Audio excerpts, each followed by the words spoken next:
No sé si les pasó alguna vez que de pronto, en el momento más impensado y a veces más inoportuno, te asalta la nostalgia. No sabes muy bien por qué.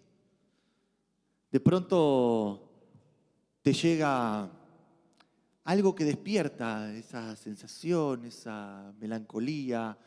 Eh, Hoy ya la nostalgia, el órgano de la nostalgia está en nuestros teléfonos. ¿Viste cuando abrís el teléfono para mandar un mensaje y de pronto te salta sin que se lo pidas a Google un collage de fotos de cuando tus hijas tenían 3 años y te da algo, ¿no? O de pronto sentís un aroma que te evoca otros años. O escuchás un número, hasta un número puede evocar cierta nostalgia. Y algunos me miran con cara de, ¿qué estás diciendo? ¿Cómo un número? Te vi, Pablito. ¿Evoca sentimientos? Sí. Traten de acordarse de esos números que se sabían de memoria cuando existía el teléfono fijo. El teléfono de tu casa, de la casa de tus padres, de tus abuelos. Y probablemente sientan esa nostalgia, ¿no?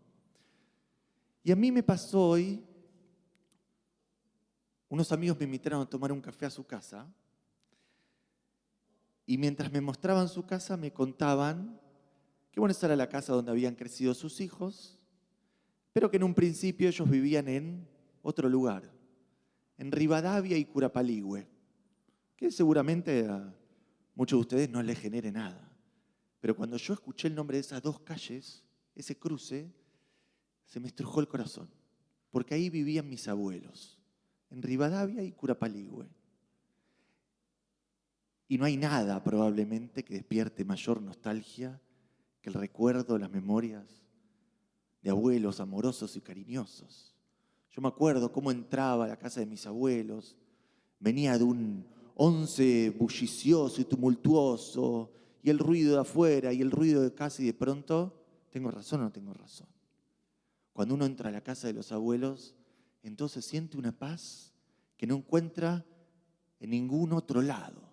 Y ese yo siempre pienso, y hoy lo recordé, ese es de alguna manera mi paraíso perdido. Vieron que cada uno tiene su paraíso perdido. Ese lugar que le evoca esos momentos y tiempos de la infancia y de la juventud. Y vieron que cuando uno se pone nostálgico, la nostalgia es como una bola de nieve. Entonces te pones a escuchar, abrís Spotify y te pones a escuchar música nostálgica, ¿no? Vas a la biblioteca y agarrás un libro que te despierta esa melancolía. Y bueno, llegué a casa y agarré un libro que hacía mucho que no hojeaba y que es necesario hojear cada tanto, sobre todo mientras nos vamos preparando para los Yamim Noraim. En el tribunal de mi padre, ¿le suena a alguien? De Isaac Bashevis Singer. Isaac Bashevis Singer, un niño varsoviano, registra las memorias, lo que sucedía en el tribunal rabínico de su padre en la ciudad de Varsovia. Y cuenta Isaac Bashevis Singer en un cuento que se llama Reb Chaim Gorshkover, acerca de un hombre que iba a visitar a su padre muy a menudo, casi todos los días, en la calle Krochmalna, en Varsovia. Y dice Bashevis Singer que este hombre tenía 2 pasiones, escuchen bien. Una era recitar los salmos, recitaba salmos y otros pasajes sagrados. De pronto lo veías hablar con una persona y te dabas cuenta que él, dice el escritor, movía los labios, sus labios cansados, cansinos, y no estaba haciendo otra cosa sino recitar salmos. Esa era su primera pasión. Pero la segunda era mucho más interesante. Su segunda pasión, se los voy a leer, era hablar sobre Gorshkov, su ciudad natal. Este hombre se había mudado por distintos motivos de su pequeña aldea a la gran metrópoli varsoviana. Había vivido en Gorshkov muchos años atrás, dice Bashevis Singer. Pero aquel sitio seguía siendo el objeto de toda su añoranza. Todo cuanto había de hermoso y de amable se encontraba, ¿en dónde? En Gorshkov. Y todo cuanto había de feo y de pagano se encontraba en Varsovia, la metrópoli ajetreada y tumultuosa a la que había llegado.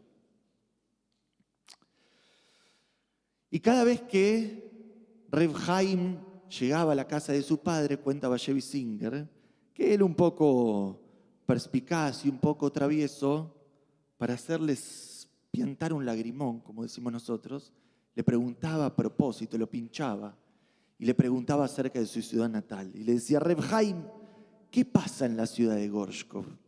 Y entonces Reb Haim suspiraba profundamente, con un suspiro que le salía de lo más profundo del alma. La barba comenzaba a temblar como la cola de una gallina. Su bigote empezaba a temblar y de su boca desdentada surgía un resuello, un clamor bronco, como un viejo reloj que se prepara para dar la hora. ¿Qué pasa en Gorshkov, me preguntás? Le decía él al pequeño Bashevis Singer. Gorshkov era el jardín del Edén, ese paraíso perdido que todos tenemos en algún lugar de nuestra memoria.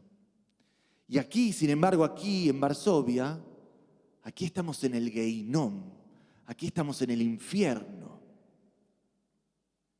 ¿Qué sabemos aquí en Varsovia del Shabbat? ¿Qué sabemos aquí en Varsovia, decía este hombre, de las fiestas? ¿Se puede ser judío de verdad en Buenos Aires? En Varsovia. ¿Tiene algún valor la vida acá en Buenos Aires? Me confundí de nuevo. En Varsovia. Todo el mundo se apresura acá en Buenos Aires, o acaso en Varsovia. Todos corren. En Gorshkov, sin embargo, en tu pequeño paraíso perdido, todos empezaban preparándose para el Shabbat desde el miércoles. Mi madre, decía Reb Haim, mi madre amasaba por sí misma la jalá de Shabbat y los restos quedaban para toda la semana. ¿Y la sinagoga? ¿Acaso alguien reza de verdad en Buenos Aires o en Varsovia? Se apuran para terminar todas sus plegarias. Antes de haber terminado la Leinu, ya están pensando, como todos nosotros, en llegar rápido al Kiddush. Reb Haim solo tenía un sueño: volver a Gorshkov a pasar sus últimos días y ser enterrado en su cementerio. Sin embargo, pasó algo. Estalló la Primera Guerra. Varsovia estaba bajo la ocupación alemana y Gorshkov era parte de Austria. Por lo tanto, ni Reb Haim ni quien lo quisiera podían llegar ahora de Varsovia a Gorshkov.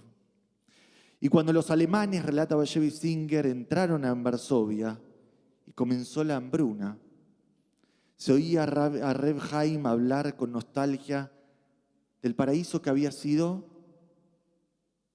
Varsovia. Varsovia antes de la guerra, decía, era una maravilla. Todo era barato. Mi mujer traía siempre medio pavo para Shabbat. Traía pollo, jalá, tortas. Y otra vez, al igual que le sucedía cuando hablaba de Gorshkov, fluían las lágrimas de sus ojos. Pero ahora, cierra Bashevis Singer, ya nadie se reía de él, sino que todos llorábamos con él, añorando esa vieja Varsovia. Y todos tenemos esa vieja Varsovia en nosotros. Vieron que cuando vas creciendo, siempre hay algo dentro tuyo que te dice, qué feliz que era antes. Todo tiempo pasado era mejor. Qué lindo que era cuando los padres escuchaban cuando los hijos escuchaban a sus padres. Eso es lo que pasa hoy. Qué lindo era cuando no había teléfonos celulares y podíamos hablar cara a cara. Qué lindo era cuando podíamos pensar por nosotros mismos y no había inteligencias artificiales. qué lindo que era todo antes. Y mientras pensás eso, te vas perdiendo el hoy, ¿no? Rabbi Shimon Bar Yochai, el famoso místico judío, cuenta la leyenda, un día se encontró con Eliyahu Anabí, el profeta que habrá de augurar la llegada de ¿quién? Del Mesías. Y le preguntó: Eliyahu, ¿cuándo habrá de llegar el Mesías? Eliyahu le contestó: hoy. Entonces Rabbi Shimon corrió como loco a su aldea a anunciar la llegada del Mesías. Pero pasó el día, se hizo la tarde, la noche, y el Mesías no llegó. Rabbi Shimon se encontró al otro día con Eliyahu y le preguntó: Eliyahu, ¿qué pasó? Me dijiste que ayer iba a llegar el Mesías. Hoy le dijo Eliyahu. Rabbi Shimon volvió a su aldea y anunció la llegada del Mesías, pero adivinen qué pasó. El Mesías no llegó. Rabbi Shimon al día siguiente se volvió a encontrar ¿con quién? Con Eliyahu. Y esta vez, un poco perturbado y otro poco enojado, le dijo: Eliyahu, ¿qué está pasando? Me dijiste ayer que hoy iba a llegar el Mesías. Y Eliyahu le dijo: estás tan apurado que ni siquiera te das tiempo para terminar de escuchar lo que tengo que decirte. Hoy va a llegar el Mesías si vos estás dispuesto a que así sea. ¿Y saben qué? Hoy va a llegar el Mesías. Hoy vamos a ser felices. Hoy vamos a vivir en plenitud. Hoy no sé si se van a acabar nuestros problemas, pero algunos seguramente se van a apaciguar si nosotros así lo queremos. Y claro que es válido volver cada tanto a los paraísos perdidos, pero también, una vez que los habitamos, tenemos que volver a nosotros y volver al hoy, volver a casa. Y de eso se trata este mes que vamos transitando, el mes de Elul, que ya nos trae consigo las reminiscencias de un año que se va terminando.